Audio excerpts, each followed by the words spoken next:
Hello everyone, मैं प्रतिभा एक बार फिर से आपका स्वागत करती हूँ अपने ही परिवार एम सिलेक्शन में। और आज हम लोग बात करेंगे यहाँ पर यूजीसी नेट पेपर 1 हिस्ट्री की पेपर 2 हिस्ट्री की बात करेंगे यहाँ पर, है ना। तो ये देखिए आपका ये रहा है। अभी तो हमने यहाँ पर 2011 का यहाँ पर हम मतलब एक पहले से लेकर चल रहे हैं कि पहले कैसे क्वेश्चन आते हैं, और अभी मैं आपको रिसेंट वाले भी क्वेश्चंस कराऊंगी। बट ये देखना चाहते हैं ना कि पहले कैसे किस टाइप के क्वेश्चंस आते थे और अब कैसे क्वेश्चंस पूछे जा रहे हैं। ठीक है, यहाँ पर हम बात कर ले तो ये देखिए आपका ये है, ठीक है, जून 2011 का ये प्रीवियस ईयर पेपर है। ये देखिए आपके लिए मैंने पूरा यहाँ पर निकाल रखा है, अगर मैं दिखाना चाहूँ तो ये देखिए 2022 तक का ये पूरा सेट है ना। तो पहले जो है 2011 के कैसे क्वेश्चंस थे उसके बारे में थोड़ा सा डिस्कस कर लेते हैं। उसके बाद हम यहाँ पर ये आपका 2022, 21, 19, 23, 24 ये जितने भी हैं हम उस पर डिस्कस करेंगे। ठीक है, चलिए तो हम लोग बात कर लेते हैं यहाँ पर अपने पेपर की। 1 मिनट बस देख ले जरा, ऑडियो वीडियो सही है? हाँ, चलिए तो बात करते हैं यहाँ पर, है ना। वीडियो लास्ट तक जरूर देखिएगा, कुछ ना कुछ अब आपको अपडेट हम देते रहते हैं। चलिए तो यहाँ पे आज हम लोग यहाँ पे क्या है, संकल्पनाएं हैं, विचार और अवधियां हैं। ये हमारे क्वेश्चंस है। पहले इस टाइप के ऐसे आते थे प्रीवियस ईयर। देखिए, निम्नलिखित पुरातात्विक स्थलों में से कहाँ पर जल भंडार का साक्ष्य पाया गया। ये जो जल भंडार का साक्ष्य कहाँ से पाया गया था, तो ये कहाँ से पाया गया था, लोथल से पाया गया था। लोथल में ये देखिए, लोथल का जल भंडार का साक्ष्य जो है वो लोथल से ही पाया गया था। लोथल हड़प्पा सभ्यता का एक प्रमुख स्थान था जहां से बंदरगाह के नमूने प्राप्त हुए थे। यहाँ पे क्या था, बंदरगाह के नमूने प्राप्त हुए थे। ठीक है, लोथल सबसे बड़ा बंदरगाह के नाम से भी जाना जाता था। तो यानी कि जल स्थल कहाँ, जल का भंडार कहाँ से पाया गया था, लोथल से पाया गया था। ठीक है, चलिए बात कर लेते हैं यहाँ पर क्वेश्चन नंबर 2 की। निम्नलिखित में से किसने Indian association for the cultivation of science की स्थापना की, है ना। तो किसने की थी, महेंद्र लाल सरकार ने की थी। महेंद्र लाल सरकार जी ने इंडियन क्या था यहाँ पे, Indian association for the cultivation of science की स्थापना 18 जुलाई 1876 ईस्वी में की थी। महेंद्र लाल सरकार ने की थी। जबकि जेपी बोस ने क्या था, कैस्ट्रोग्राफ की खोज की थी। जेपी बोस जी ने क्या किया था, कैस्ट्रोग्राफ की खोज की थी। ठीक है, चलिए बात कर लेते हैं यहाँ पर हम क्वेश्चन नंबर 3 की। हमारा क्वेश्चन नंबर 3 क्या कहता है, निम्नलिखित को कालाक्रम में व्यवस्थित कीजिए तथा नीचे दिए गए कूट की सूची करिए। ये आपका कुछ है, यहाँ पर ये बुक का नाम है इंडिका, अर्थशास्त्र, ऋग्वेद और त्रिपिटक। इसकी बात कर लेते हैं तो यहाँ पर आंसर आ जाएगा डी। ठीक है, यहाँ पर यानी कि पहले हमारा आता है ऋग्वेद, फिर उसके बाद हमारा आता है यहाँ पर क्या आएगा, आपका त्रिपिटक आएगा। ठीक है, फिर ये अर्थशास्त्र आती है, ये यहाँ पर इंडिका लास्ट में आती है। ठीक है, ठीक है। तो यहाँ पे बात कर ले तो ऋग्वेद जो है, ऋग्वेद कब का है, वैदिक काल में, ये प्रथम वेद था हमारा। ठीक है, त्रिपिटक की अगर हम बात करते हैं तो यहाँ पर बौद्ध यानी कि जो भी सुक्त, विनय, अधिगम ये सब लिखा था त्रिपिटक में। ठीक है, अर्थशास्त्र की अगर हम बात करते हैं तो कौटिल्य मौर्य काल में ये लिखा गया था। इंडिका जो है मौर्य काल में मेगास्थनीज ने लिखी थी, इनकी पुस्तक है। ठीक है, चलिए अगर हम बात कर लेते हैं यहाँ पर कि क्वेश्चन नंबर 4 की, तो यहाँ पर नदियां दी गई हैं और यहाँ पर शहर दिया गया है ना। तो नदी है और शहर। अब यहाँ पे आपको सिंधु किस नदी पर है स्थित थी, तो यहाँ पर मोहनजोदाड़ो। आपने देखा होगा इसकी मूवी भी चली थी, आई थी, है ना। तो वहां से भी आप ऐसे जो हिस्टोरिकल मूवी आती है उसको जरूर देखा करिए, बहुत वहां से बहुत हेल्प मिलती है। रावी ये हड़प्पा शहर रावी नदी के किनारे कौन सा था? हड़प्पा था। ठीक है। फिर यहाँ पर अगर हम बात कर लेते हैं कि घग्गर नदी के किनारे कौन था? कालीबंगा था। सतलज के रोपड़। ठीक है, तो इस हिसाब से यहाँ पर ऑप्शन ए सही है। ठीक है, चलिए बात कर लेते हैं यहाँ पर कि यहाँ पर भी सूची 1 और सूची 2 से मैच करना है, तो देख लेते हैं यहाँ पर क्या है आपका। देखिए, कार्नेलियन बीट है ना, ये कब उसमें आया था? हड़प्पा में। ताम्र जो ताम्र पाए गए थे वो कब का था? तो ये जो है आपका ताम्र कहाँ पाए गए थे? राजस्थान। ठीक है। अरिका मेरू, ये कहाँ पे? बंदरगाह है अरिका मेरू। ठीक है। ताम्र लिप्ति, ताम्र लिप्ति क्या है? ये भी एक मिनट गलत लग गया। हाँ, ये जो है आपका ये बंदरगाह है और ये बंगाल। ठीक है, तो इस हिसाब से इसका ऑप्शन क्या हो जाएगा? डी हो जाएगा। चलिए, फिर आगे आपका सूची 1 से सूची 2 को मेल करना है, सुमेलित करना है ना। अब यहाँ पे देखिए, डेविड क्या है? अर्नोल्ड है ना, ये क्या है? इनकी पुस्तक का यहाँ पे क्या है? जो एक देखिए यहाँ पे था दी कांग्रेस इन तमिलनाडु। ठीक है। डेविड लुडेन, ये किसके उससे है? तो ये आपका आ जाएगा 4 एने agrarian history of south India है ना। डेविड पेज, ये जो है ये क्या है? प्रील्यूड टू पार्टीशन, ये इनकी एक तरीके से ये पुस्तक का नाम है। ठीक है। सी एस बेली, तो ये जो आपका बचता है second, the local routes of Indian politics, Allahabad. ठीक है। चलो, अब हम बात कर लेते हैं यहाँ पे प्राचीन भारतीय इतिहास की, है ना।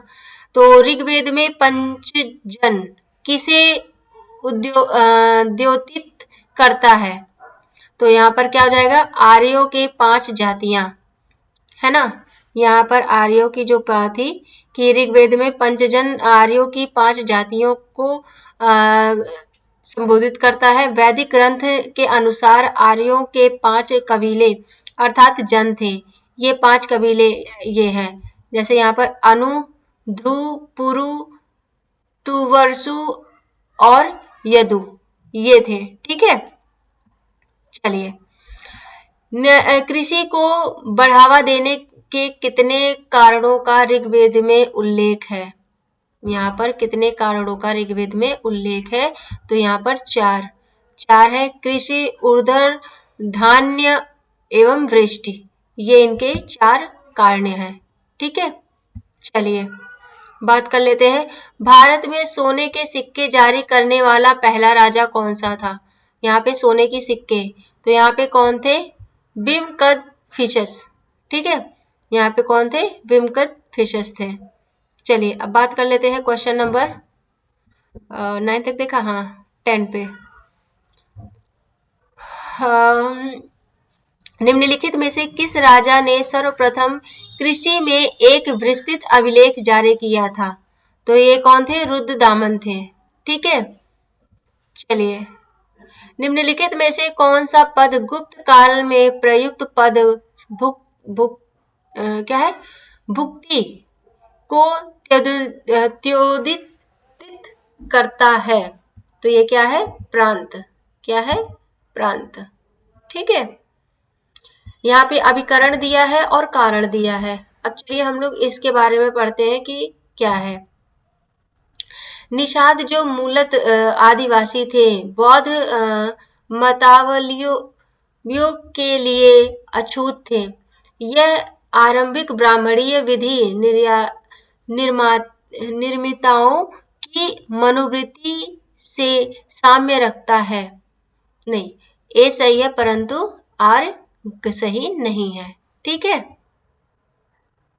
चलिए बात कर लेते हैं क्वेश्चन नंबर 13 की। यहाँ पर अभिकरण और कारण आ गया है। ईसा काल में प्रथम 5 शताब्दी में मलय उपद्वीप में भारतीयों के अनेक राजाओं की स्थापना की। पुरातात्विक अवशेषों से समृद्ध भारतीय उपनिवेशों के अस्तित्व का संकेत नहीं मिलता है। आर सही है, लेकिन क्या है जो है आपका ए सही है, लेकिन यहाँ पर आर जो है वो गलत है, वो उसकी सही व्याख्या नहीं करता है। ठीक है, चलिए। अच्छा, इनके बारे में थोड़ा सा आप यहाँ पे पढ़ भी सकते हैं। देखिए, भारतीय परंपराओं में के प्रसार का प्रामाणिक स्रोत एक बहुत विवादित विषय है, लेकिन ईसा काल में प्रथम 5 शताब्दियों में मलय उपद्वीप में भारतीयों ने अनेक राजाओं की स्थापना की। भारतीय उपमहाद्वीप में पुरातात्विक अवशेषों से समृद्ध भारतीय उपनिवेशों के अस्तित्व के संकेत मलय प्रायद्वीप और सुमात्रा, जावा, बोर्नियो और इंडोनेशिया आदि से मिलते हैं। ठीक है, चलिए। यहाँ पर लिखा हुआ है, इनको क्या करना है, कालाक्रम में व्यवस्थित करना है ना। जैसे श्रीहर्ष हो गया, माघ हो गया, भारवी हो गया और भट्टी। तो यहाँ पर क्या है, चलिए, तो इसका ऑप्शन आ जाएगा 3, यानी कि पहला हो जाएगा भारवी। ठीक है, फिर दूसरा हो जाएगा भट्टी, तीसरा हो जाएगा आपका यहाँ पर माघ और चौथा हो जाएगा श्री हर्ष। ठीक है, एक सेकंड, बस भी ऑडियो वीडियो आपकी क्लियर आ रही है और आपको सब दिखाई दे रहा है सही से कि नहीं, पता चला हम अब दिखाई देगा। एक मिनट देखिए जरा। हाँ, चलिए। अब यहाँ पे क्या करना है, यहाँ पे भी आपका कालाक्रम में क्या करना है, व्यवस्थित करना है ना। धर्मपाल हो गए, मिहिर भोज हो गए, महेंद्र पाल हो गए, वत्सराज हो गए। तो यहाँ पर क्या हो जाएगा, पहले आपके धर्मपाल आ जाएंगे, वत्सराज आ जाएंगे, मिहिर भोज आ जाएंगे, फिर आपके महेंद्र पाल आ जाएंगे। ठीक है, चलिए। क्वेश्चन नंबर 16 देखते हैं। सूची 1 से सूची 2 को मिलान करना है। गणतंत्र जो है आपका, ओके, एक मिनट,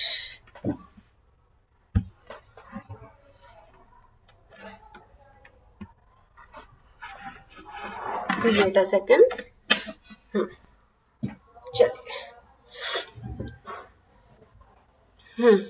तो यहाँ पर ये आ जाएगा आपका। तो यहाँ पर क्या है, उत्तरी काली पाषाण वेयर। ठीक है, ये आपका हो जाएगा, एक सेकंड, गणतंत्र 6ठी शताब्दी ईसा पूर्व हो जाएगा। फिर बी आपका आ जाएगा गांगेय मैदान। ठीक है, गिरनार अभिलेख, ये कब का